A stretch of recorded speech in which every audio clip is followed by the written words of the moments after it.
Yeah. What's your story? Oh, we started? Yeah. It's recording.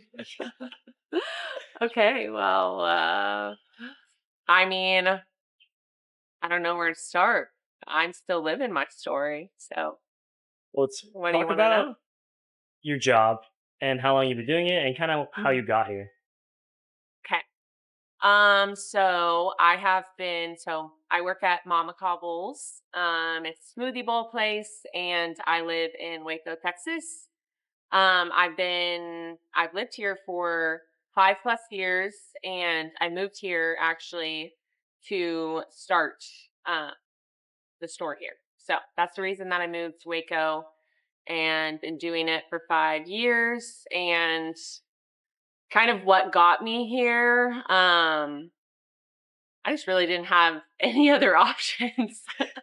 I remember, so I went to school. Let me back up. So I went to school at Fayetteville, University of Arkansas, and I worked at the Mama Cobbles there. That was the original location, and worked there for a few years, and then was graduating. And then I was like, well, I don't know what I'm going to do. I mean, my degree was psychology, and then I minored in anthropology. And I was like, maybe I'll move to Colorado, maybe I'll do something else. But then they asked me if I wanted to be the assistant operator and move to Waco, Texas. And I remember having a conversation with my friend, and I was like, they asked me like, "Oh, would you be interested in this position?" And or like to moving to Waco, and I was like, "Nope, I never move here. I never want to live here." And then like the next week, I accepted the job. So that's kind of a little bit like how I got here, and uh, yeah. So, looking back on kind of like your time in Arkansas and in Waco, what are the biggest comparisons? Like, what do you like? What do you not like from the when you initially got here? Just with the job, or Yeah, just the job? Um, or even like, yeah, just like um. Well, when I was in Fayetteville, it was like college life, right? So it's I also transferred there. So um I never really got like the typical college experience. I probably spent like 2.5 years in Fayetteville, and so it was kind of like a different time for me. And but what I really liked about Arkansas was just all of the nature, and like going and hiking, and it was just such a cool Fayetteville's just such a cool town. And then moving here, I think I also started for Mama Couples. I started with them when they opened the very first location. And so like I saw their progress. Like I've seen their progress over like 7, 8 years now. So it's kind of cool to like look back and see where I was, but also where Mama Couples was like 7 years ago, and how much like we've both grown. But I forgot the question. I well, think I just kind compare. of answered Yeah, it. you did. No, that's great. Yeah, I mean, that's awesome that Monica kind of is this part, literally a part of you, like a huge part of your Yeah, life. it feels weird to say that. Why? But I think initially I took the job really because I didn't have any other plans, which is kind of like what I do best. I'm not a planner. And so they were just like, "Oh, do you want to have this position?" I was like, "Sure." And then I've just been here for 5 years. And so I think the mentality starting the role, like starting this job, was it's just like a stepping stone to get me somewhere else. Um, so that was kind of the idea behind this role. But I think the longer that I've been here, and moved up to the operator of the store, I've really just like learned in the position. I've learned a lot about myself. I've learned a lot about other people. I've learned a lot about like how to manage people, and I still think it is a stepping stone, but it's just been a little bit longer than longer than I thought, which is how life goes. So, Yeah, I'm into that. So, what exactly do you do on a day to day basis as the operator? that's a tricky question Yeah. because it changes every day. But like this week, it's spring break, and so I've just been like blending bowls this entire week. But some of the things I do is just like managing the staff. So it's like my job, and I have an assistant. But it's like my job to have the store fully staffed and fully functioning, which right now during spring break it's not. So, but and then I make the schedule. I like am in charge of payroll. But on a day-to-day basis, I like come into the store and kind of see what needs to be done. Me and my assistant like both have different roles. Like I just said, some of them. So like ordering, but ideally, like the job is to make sure that the store is running smoothly. And if it is, then like I'm doing my job right. And if it's not, it's pause. The elements. And if it's not functioning smoothly, then like I need to go reassess like what needs to change, if that makes sense. Yeah, So it's kind of different. It changes on a day-to-day basis. But that's like the overall like goal, I guess. adaptation's huge here. So, Yeah, very flexible. kind of backtracking. You said obviously like stepping stone, and you still believe it's stepping stone. Like, I mean, just like a lot of jobs are, right? So, what is the next step for you? Think? So I'm currently in school. I don't know if you know this. Yes, You know you're that? Okay. online right now, right? Yeah, For yeah, grad yeah, school. yeah, yeah. I am getting my master's in clinical mental health counseling with emphasis in marriage and family. So I'm wanting to be a counselor. So we'll see how that goes. But yeah, so I'm in school. So I work full time. I'm also in school, and it's all online. But still kicks my butt. And so that's like I I think right now it feels like I still have like 2 years, so it or a year and a half. It still feels like a long way away. So it's hard to like even grasp what that's gonna be like. But I think that this job uh, is like one of the reasons why I'm pursuing that, pursuing a degree in counseling.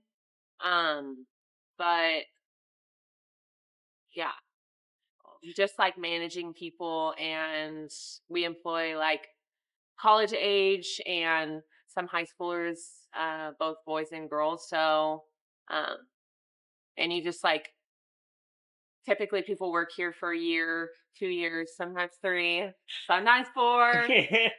So you get to like learn a lot about them, which is my favorite part of the job. Because if it didn't have like the person, um, what is it called? Personable side to it, then like I probably wouldn't be doing it. So, you're a student, but you're also full time working. Can you kind of dive into like how you're able to juggle all that? Like time management's crazy. And I know you're also active in your church too, right? Yeah, yeah. It's time management is crazy. Yeah. And it's not my strong suit. So, I to be to be honest, I am still learning how to juggle it uh because I'm not very good at it. So it's just like every day is kind of stressful. And so like I'm working, and then I have to like find time to figure out like what needs to be done. There's like tons of reading, which is all good things, but it is like another responsibility. And so I am, to answer your question, I'm learning how to manage my time. Hmm. but I'm still like kind of Mm. in the space of like procrastinating until like the deadline because I work better whenever like there is a deadline. But it's funny because I was actually having this conversation with my boyfriend today, and Shout out Austin. he said you need to get a calendar. So if that tells you anything, I'm not very good at it. And then yeah, I do like some stuff with my church, just like in a life group, and then um, yeah, I used to do like leading youth and stuff like that, but I had to like take a step back from something whenever I like started school. So something had to give. Yeah, that's part of time management, right? Yeah, Sacrificing, but saying it's not like you're no. giving up to it, or it's not like you're Yeah, giving it up. yeah. So obviously, I know this, but like you're really involved in your faith, right? You have very strong faith in like God and Jesus. Can you kind of Mhm. talk about your own like personal journey with God and like what you experienced, or like if maybe something you could give to another person who might be watching this? Yeah. Um. Yes, that's kind of a it's a hard question because I feel like that's also uh like you asked in the beginning, like, what's your story, right? Yeah, And it's like hard to differentiate between like what I do as in job and school and like what are my roles and like who I am, you know? And I feel like a lot of time in the church it's like, oh well tell me your story, you know? And you're more than just one story. yeah, yeah. It's just like everything makes up who you are, Hmm. right? Um, but as for my faith journey, it's kind of been changing a little bit. Okay. Not like, I mean, I don't know, but ever. Well, did you know that my dad passed away? Yeah, Okay, so I'm sorry about that, ever but since that, thank you. I figured you wanted some space. Like I was, Yeah. Well, I was just, it's like a part of who I am now. yeah. So it's like hard to not incorporate it, you know, because Yeah. that's, I didn't want to bring it up. I I just know. figured. People always feel Yeah. weird because they're like, they don't want to bring it up, but it's Yeah. then like everything that I'm thinking about, you know? Yeah. But that's just how like grief goes. But that's okay. I mean, that's everyone has their own way. Some people, I maybe toxic. I don't like to hear about death whenever it happens. People that are Yeah. close to me, Yeah. and I think it's honestly better to hold on to that. Like, you don't want to lose a Yeah. person. Yeah. Well, it's hard to talk about, but like, and like you said, like everybody does deal with it differently. So, and like, I don't really like to talk about it unless I'm prompted. Like if someone asks me questions, then I'll be like, okay, I'll talk about it. But like, I don't just like I'm probably more like you than you think. Like my mom tries to talk about it, and I'm like, stop talking to me. I don't want to hear it. I don't want to Yeah, hear it. Kind of push it down like it didn't happen. Um, so I think it's a natural response, totally. Yeah. but you can't do that forever, you know. So I think that that kind of is why um my faith has been like shifting a little bit because I've just like when that happens, um,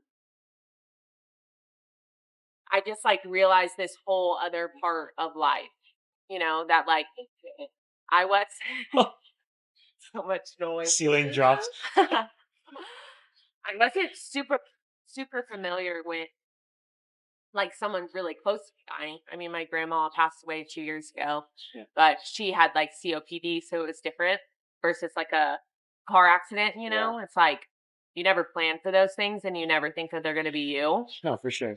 And Especially someone that's close as your direct family. yeah, yeah. It's like, how do you go from here is kind of the question Yeah. because you can never go back. So it's like, which it's hard to explain, but you can never, like, I feel like for me personally that like I can never go back to who I was. So I need to figure out like how I'm gonna move forward without just like staying stuck in this like position of grief, you know? Yeah.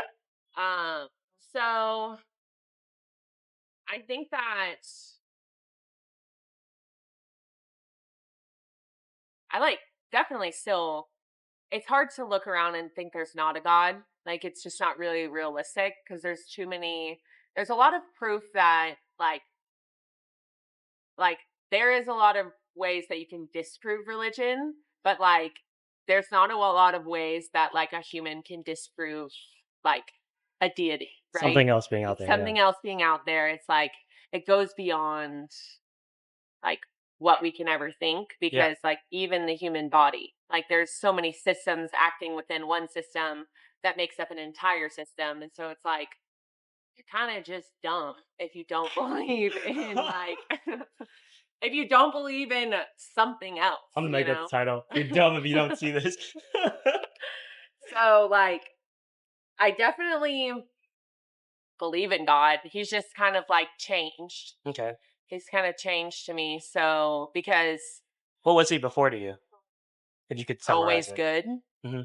And now, like, he always was good, someone you can rely on, someone that answered your prayers, um, someone that listened, someone that talked to you. Uh, but now it's kind of like I have questions about all of those things, and like the main question about them is this all true? And because like how can you experience something like a traumatic car accident and like when you've prayed for one thing and prayed for them to be protected, prayed for like so many things, and like my dad was also doing mission work at the time, and so it's like doesn't make sense, Yeah. you know? He didn't deserve it. Yeah, yeah. And which I don't think anybody deserves it, but it just hits too close to home whenever it's like your dad. And so it like poses the question of is God good? Is he here and acting in the world? Is he does he hear our prayers? Does he answer them? Does he um like these are all questions that needed like should be asked, I think, of every single person who has a faith, or else your faith is shallow. Like if you don't ever take it to the depth, and if you're too scared to ask the questions, and if you're too scared to like never confront the fears, you're just gonna shy away from them your whole entire life, which means you're never gonna grow. And so it's like you have there's always a beast, and you have to confront the beast in order to get to the other side. It's like every journey of every hero, you know? It's Yeah. like there always is something that they have to like work through, and it's always difficult, and they're always like feel weak, and they feel like not strong, but then they get they like learn how to be courageous, and they learn how to like develop strength and and knowledge and like wisdom, and then like you're like all of those things are again stepping stones to work towards, which is not even working towards anything really. It's just like you're on a journey.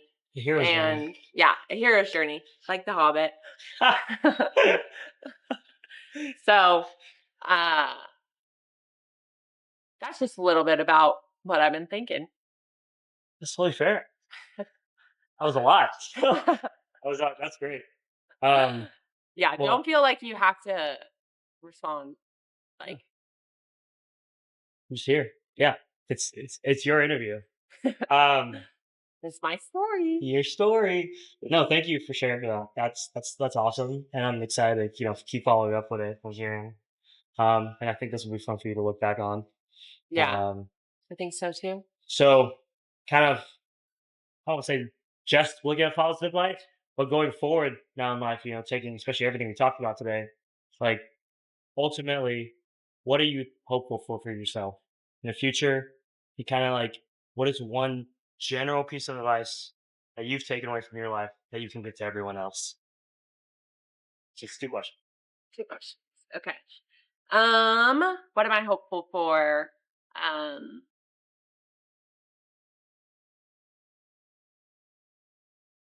I know everything I just said seems depressing.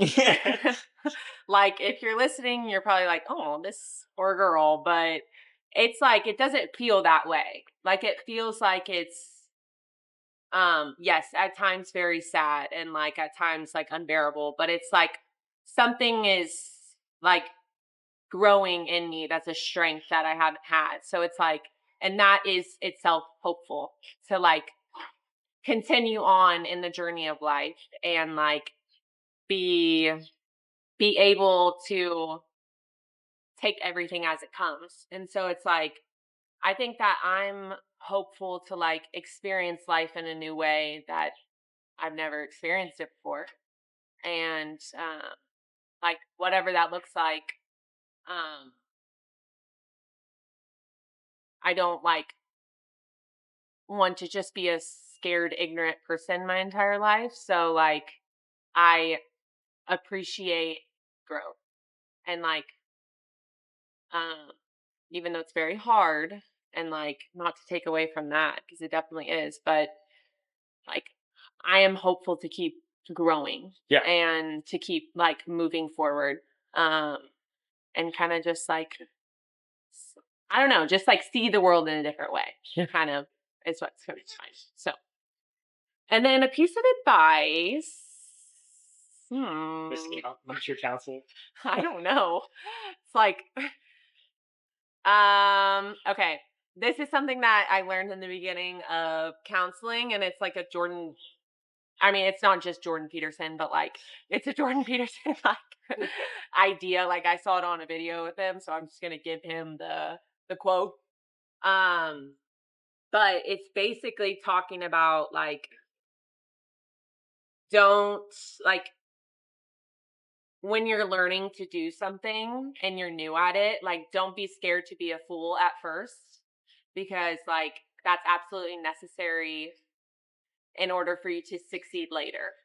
So it's like, I guess my advice would be to fight the pride and, like, choose humility in every situation. So, Nice. All right. That's all I got. Thank you. yeah.